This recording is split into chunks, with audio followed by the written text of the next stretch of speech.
Selain kita harus memahami hambatan Bapak Ibu, saya akan ajarkan sebuah teknik dalam komunikasi, yaitu Anda juga harus memperhatikan bola mata lawan bicara Anda. Di dalam eye accessing cues ini, petunjuk bola mata, mata manusia itu ada yang melihat ke kiri atas, ya, ada yang melihat ke kiri bawah gitu kan, atau ke kiri datar, ada yang melihat ke kiri bawah, ada yang melihat ke kanan atas, ke kanan datar, dan ke kanan bawah. Saya akan jelaskan perlahan-lahan melalui slide ini. Pertama namanya visual construct, jadi dia melihat ke kanan atas, disingkat VC. Artinya apa? Melihat, mengkonstruk gambar yang tidak pernah dilihat sebelumnya. Contoh pertanyaannya apa?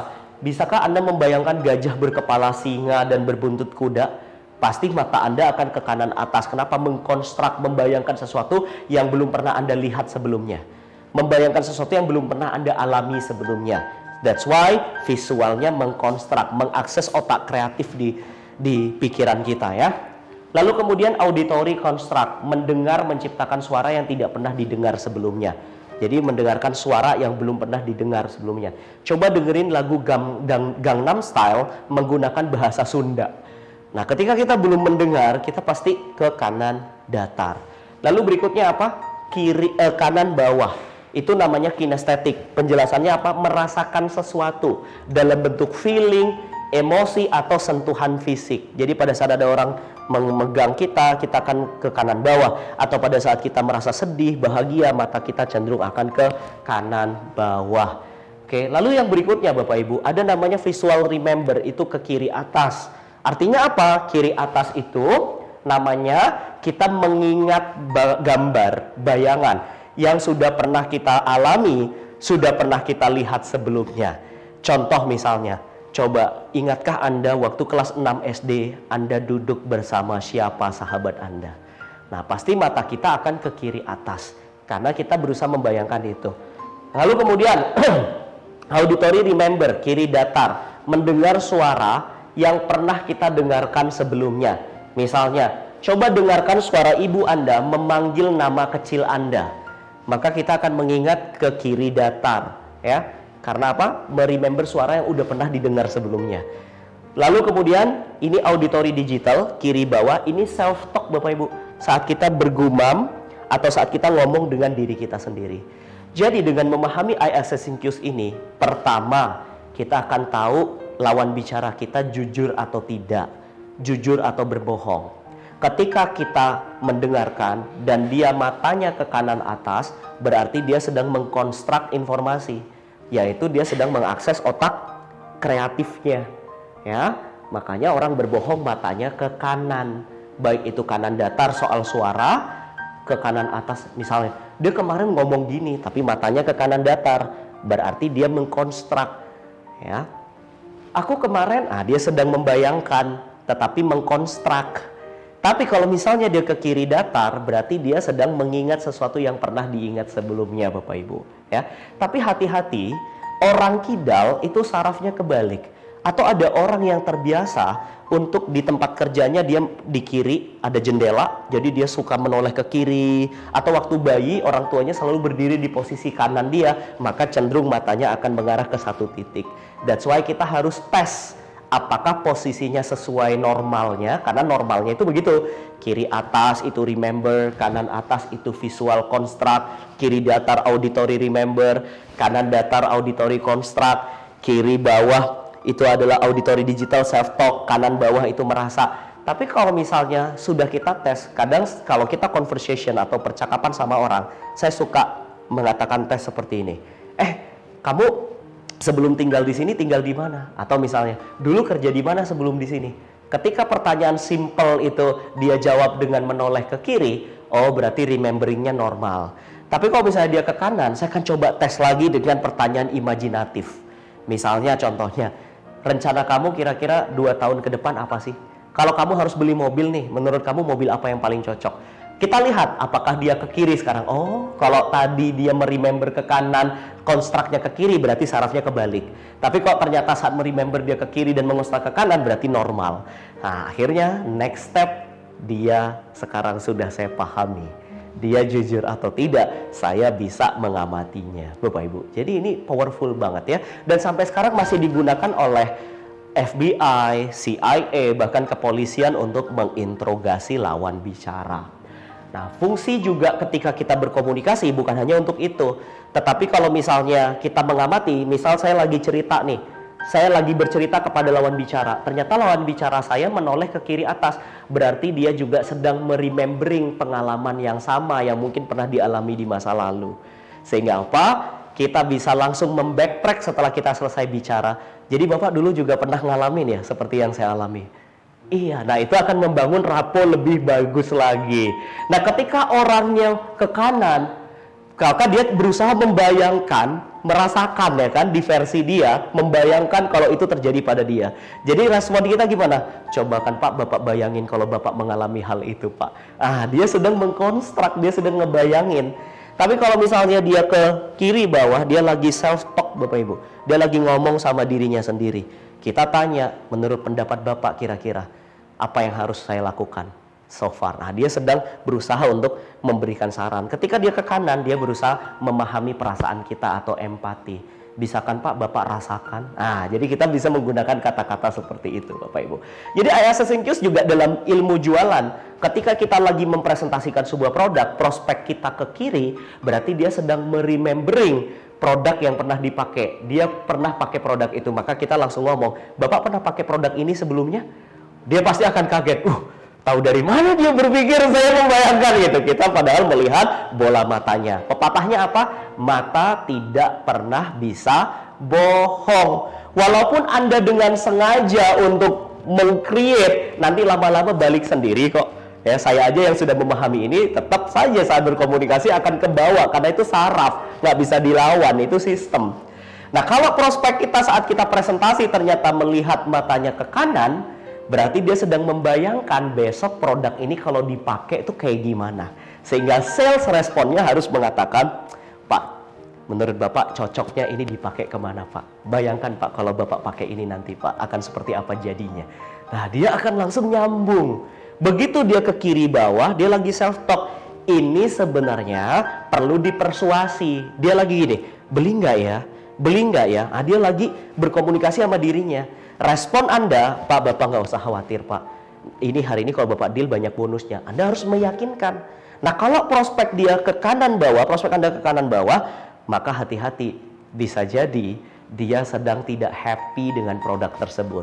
Dia akan mengungkapkan objection. Atau dia kurang puas, kurang cocok dengan produk Anda. Sehingga Anda bisa apa? Bisa mempersilakan, Pak, nggak usah khawatir kalau ada pertanyaan Pak yang Bapak kurang pahami, Bapak bisa diskusi dengan saya, atau kalau misalnya Bapak kurang jelas, saya bisa jelasin lagi Pak. Atau Anda bisa mengungkapkan kalimat-kalimat Anda yang lebih meyakinkan lagi. Oke? Jadi Anda siap-siap tuh, dia akan mengatakan kalimat-kalimat keberatan ketika ke kanan bawah. Ya, itu dia manfaat dari Eye Accessing Cues atau petunjuk bola mata. Baik Bapak Ibu, kita simak video berikut ini ya. Ada sebuah video menarik. I want you to look me in the eye, Nibam. Right here. Now tell me, when did you find out Nate was investigating the fund?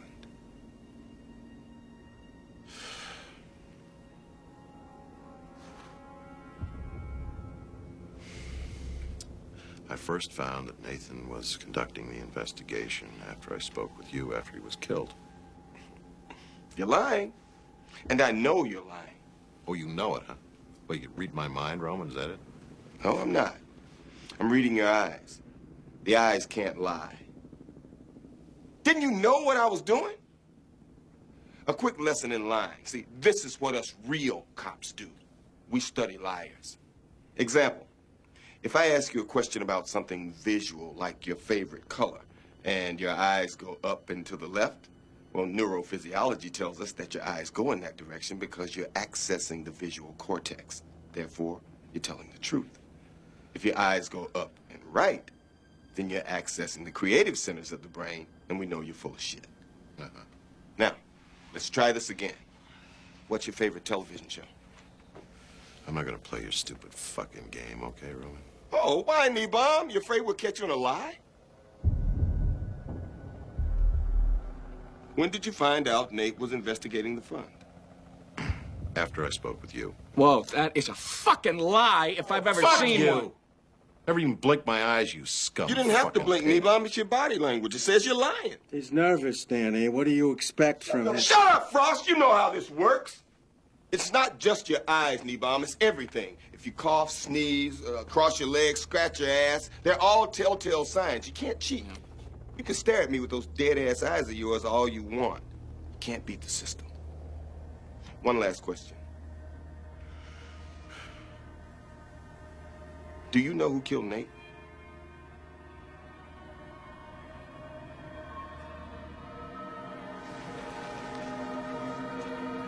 You. Baik Bapak Ibu, tadi Anda sudah mengamati ya. Jadi bagaimana si polisi di situ bisa tahu bahwa orang yang diinterogasi itu berbohong.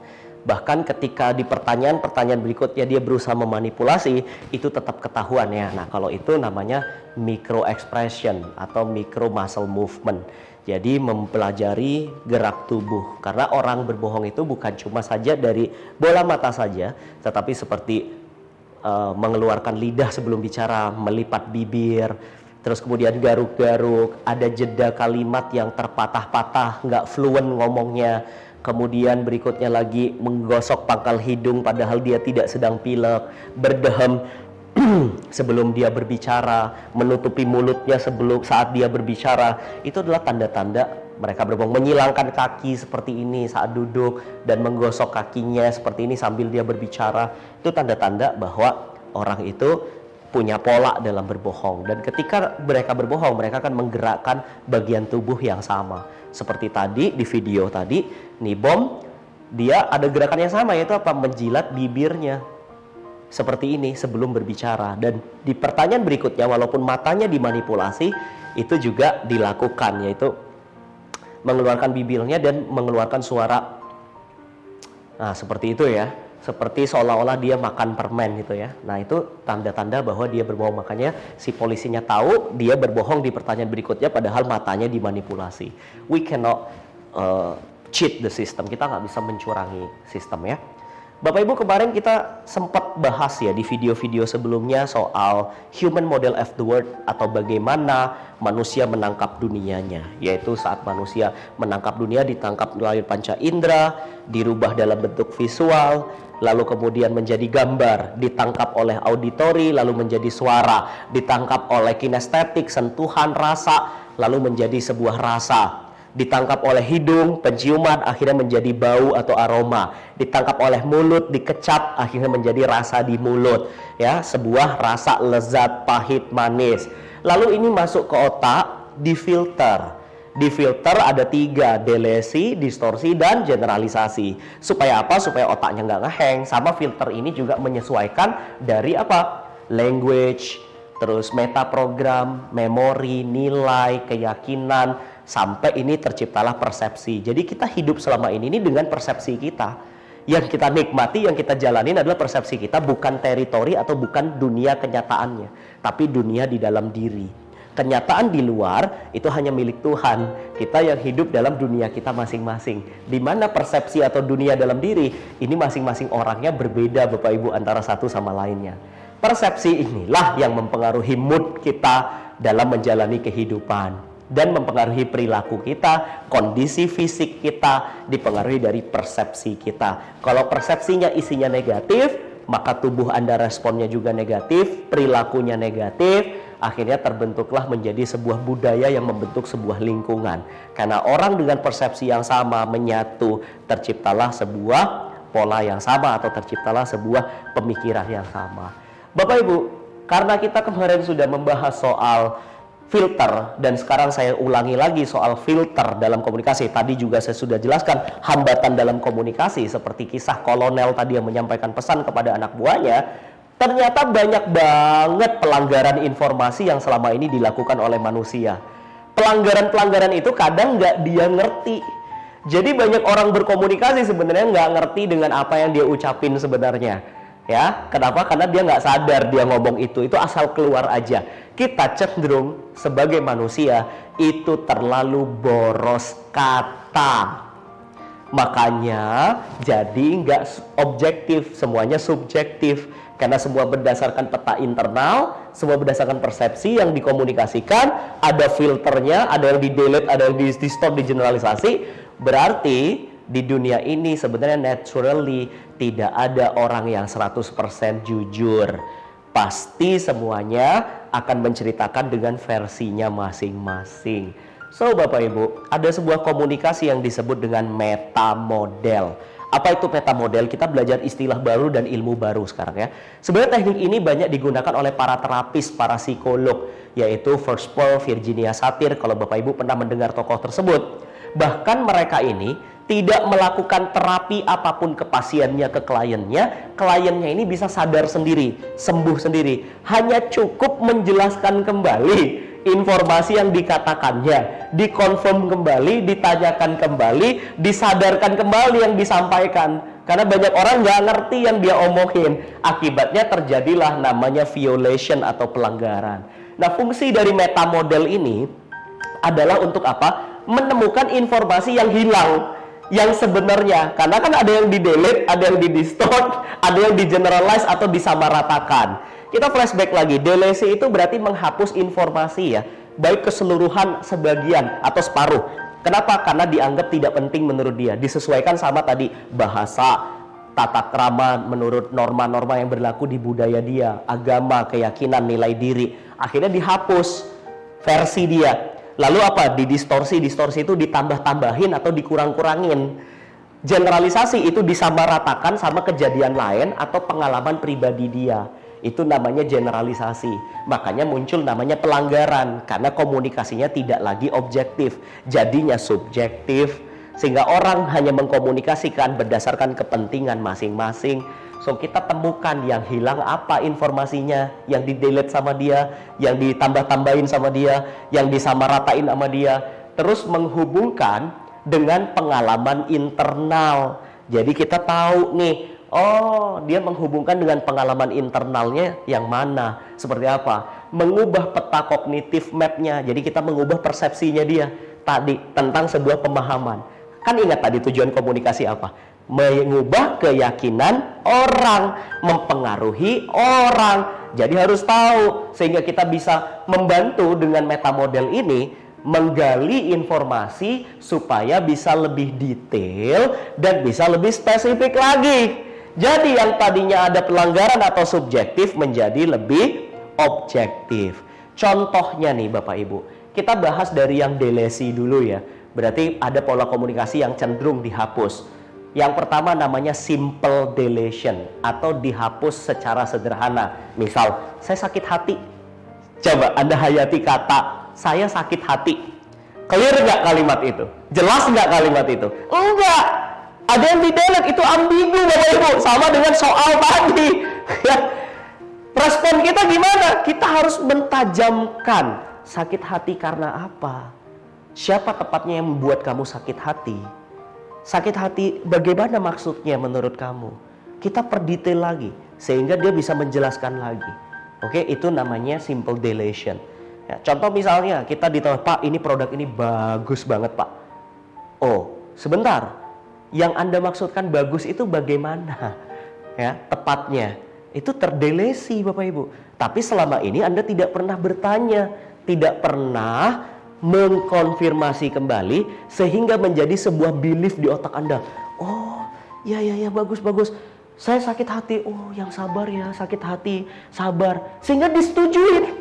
Padahal bisa jadi sakit hati yang dia omongin hanyalah sebuah subjektivitas yang fana, yang tercipta disetujui oleh dirinya dia, itu tidak benar-benar sakit hati. Tapi ketika respon kita sebagai pendengar langsung mengatakan, yang sabar ya, berarti kita menyetujui bahwa dia benar sakit hati. Padahal belum tentu loh dia sakit hati. Maka perjelas dulu yang dimaksudkan sakit hati ini bagaimana persisnya. Oke Bapak Ibu, sama dengan ada sebuah kisah.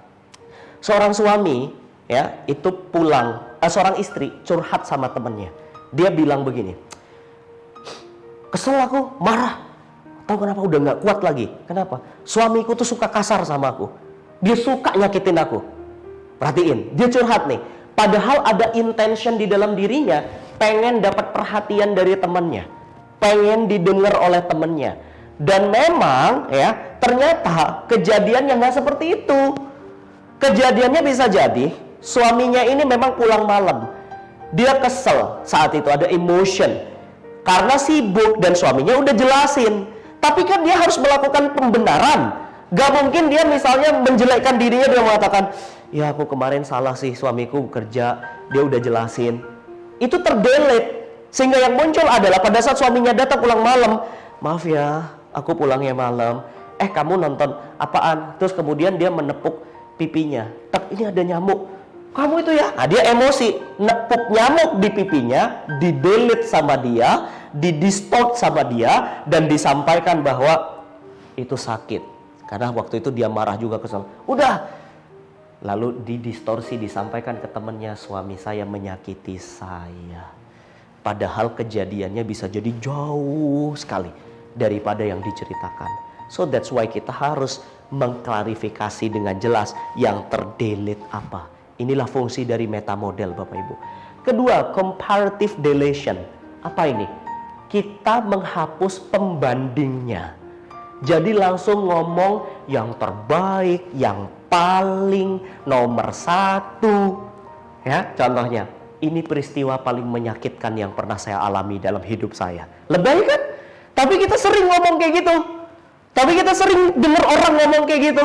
Coba bayangin, respon kita seharusnya apa? Maaf, paling nyakitin kalau dibandingkan dengan apa? Kan pasti ada kejadian yang lain. Seolah-olah dia yang merasa paling sakit gitu. Ya, tapi kita tidak paham metamodel, akhirnya kita setujui. Kemudian apa lagi? Ini skincare paling keren loh. Akhirnya apa? Oh ya, dia beli. Padahal pembandingnya paling keren ini nggak jelas. Satu nih, keren dalam hal apa? Kedua, dibandingkan sama skincare yang mana? Ah, ini namanya comparative deletion. Yang ketiga, unspecified verbs. Contoh, dia menyakiti saya. Kata menyakiti ini nggak jelas, nggak spesifik, unspecified. Oke? Saya mempelajari itu, saya belajar itu. Ini mempelajari ini nggak jelas seberapa dalam apa yang dipelajari, ya. Maka kita tanya, respon kita, siapa persisnya yang menyakiti kamu? Menyakiti seperti apa? Mempelajari apa? Dan bagaimana persisnya kamu mempelajarinya? Oke? Lack of referential index, nggak jelas siapa sumber yang mengatakan, referensinya nggak jelas dari mana. Biasanya diawali dengan kata, katanya, dengar-dengar rumah itu angker. Banyak yang bilang ya di sana itu begini, katanya ya dia itu lagi jalan hubungan sama atasan loh. Nih perhatikan, katanya. Harusnya respon kita apa? Siapa tepatnya yang mengatakannya? Coba, kita sendiri ini sering juga terjebak dalam komunikasi tersebut. Siapa? Katanya nih ya. Nah, perhatikan. Padahal begitu di encounter, ketika ditanya, siapa tepatnya yang mengatakannya? Ada pokoknya, iya, siapa? Iya pokoknya aku lupa, ada yang ngomong. Oke, itu hanya sebuah proses deletion di otak. Kemudian distorsi, Bapak Ibu. Ada namanya nominalization. Apa itu nominalization artinya? Menghilangkan atau menyederhanakan sebuah proses yang harusnya kompleks, rumit, tapi dibuat jadi seolah-olah simple. Misalnya kata-katanya itu, gampang lah pokoknya, selanjutnya biar kita yang atur. Ada, itu kan terdistort, maksudnya gimana nih? Gampang bagaimana? Harusnya urusannya ribet, gitu ya. Belajar komunikasi itu mudah, Bapak Ibu nggak perlu khawatir. Udah tinggal belajar aja sama saya, duduk pasti nanti paham kok. Ya, 2 hari belajar pasti ngerti kok. Nah ini ada yang terdistort, ada yang dikurangin. Apa itu? Gampang kok, selanjutnya tinggal kita tingkatin aja brandingnya. Sorry. Branding seperti apa yang kamu maksudin nih? Ya kan? Belum clear Bapak Ibu, itu nominalization ya.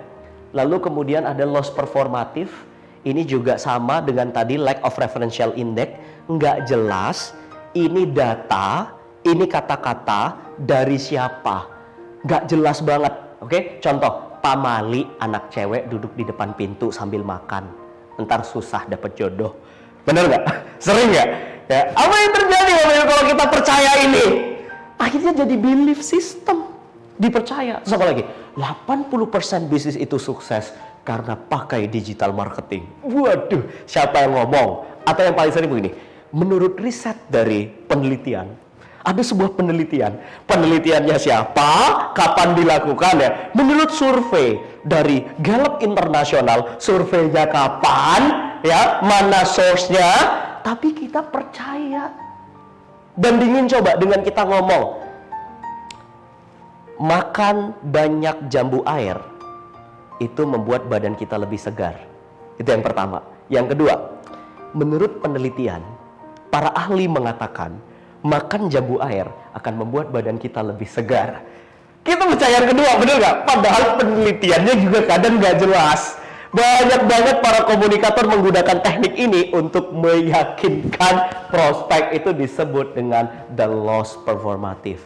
Maka responnya, dari siapa kamu tahu hal itu? Ya, penelitiannya kira-kira kapan dilakukan? Siapa yang melakukan penelitian tersebut? Oke. Yang ketiga, mind reading. Seolah-olah kita bisa membaca pikiran lawan bicara. Contoh, saya yakin Anda sudah mulai tertarik dengan baju ini kan? Saya tahu dia itu suka iri sama saya. Tuh, santai. Sering banget kita kayak begitu. Ya, saya tahu atasan saya itu sensi banget sama saya. Tuh, kita sotoy banget gitu. Tapi selama ini mind reading itu hidup dalam diri kita. Khususnya apa? Digunakan oleh para sales. Dalam apa? Dalam promosi, dalam jualan. Produknya seperti ini kan yang selama ini Bapak cari. Kita iyain aja gitu. Teman kita curhat. Lu tahu si Anton? Dia tuh suka sirik emang sama gue. Terus, oh ya? Iya sih. Nah, kita malah nimpalin. Terciptalah belief baru bahwa si Anton tukang sirik. Akhirnya itu disebarkan, diceritain lagi kemana-mana gitu ya. Maka respon kita gimana? Bagaimana kamu bisa tahu kalau saya tertarik sama baju ini? Kamu tahu dari mana persisnya kalau dia itu iri sama kamu? Taunya dari mana? Ya pokoknya tahu aja. Ya, responnya seringkali seperti itu. Ya taunya dari mana? Apa yang membuat kamu menilai bahwa dia itu jadi sirik? Itu mind reading. Lalu berikutnya, cause effect. Contohnya gini, jadi ini sebab dan akibatnya. Semua ini membuatku jadi gila. Tuh, jadi kayaknya semuanya ini menyebabkan dia jadi gila gitu. Ini nggak clear banget. Apalagi, kalau mau hidup mapan, ya kamu harus jadi PNS. Jadi kayak sebab akibat hidup mapan disebabkan hanya oleh satu-satunya jadi PNS. Cause effect. Gimana persisnya ini bisa bikin kamu jadi gila? Apakah hanya dengan jadi PNS kita bisa hidup jadi mapan? Misalnya contohnya seperti itu Bapak Ibu ya. Sekarang, kalau kamu mau kaya, mau sukses, maka kamu harus belajar investasi. Apakah hanya dengan kita belajar investasi kita bisa kaya, bisa sukses? Oke, cause effect. Lalu complex equivalent. Complex equivalent ini apa sih? Kita mengambil sebuah kesimpulan, padahal sebenarnya belum tentu. Jadi kita sudah menjudgment. Contoh nih, wajahnya merah, dia pasti malu banget tuh. Si wajah merah langsung ditranslate, disimpulkan malu. Ada nggak orang wajahnya merah tapi nggak sedang malu? Lagi alergi bisa nggak? Habis perawatan, habis laser bisa nggak? Habis peeling bisa nggak? Tapi ketika wajah merah selalu diasosiasikan dengan malu. Kemudian apa lagi? Anda itu pengusaha, berarti Anda orangnya semangat. Coba, diasosiasikan bahwa semua pengusaha pasti semangat. Dia kalau ngomong sama saya, suka teriak-teriak, berarti emang dia tuh benci sama saya. Sih, memunculkan persepsi-persepsi yang kesetaraan, kompleks seorang itu setara gitu. Padahal nggak ada hubungannya loh. Gak ada hubungannya. Apa hubungannya semangat sama pengusaha? Apakah semua pengusaha pasti semangat? Gak ada hubungannya loh antara suka teriak-teriak sama dia benci. Ya, emang ada orang yang teriak-teriak tapi dia nggak benci? Kan ada. Dia nyanyi rock, dia vokalis rock, dia orang Batak, dia orang Madura misalnya, orang Jawa Timur. Ngomongnya suka teriak-teriak. Apakah dia lagi marah? Enggak kan? Lantas dari mana Anda menyimpulkan bahwa yang namanya teriakan itu pasti marah? Oke, nah itulah respon kita. Apakah setiap orang yang wajahnya merah pasti marah? Dari mana Anda tahu kalau pengusaha itu pasti semangat? Ada nggak pengusaha yang down dan pesimis?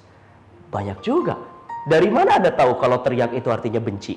Ada nggak orang yang teriak tapi tidak dengan kebencian?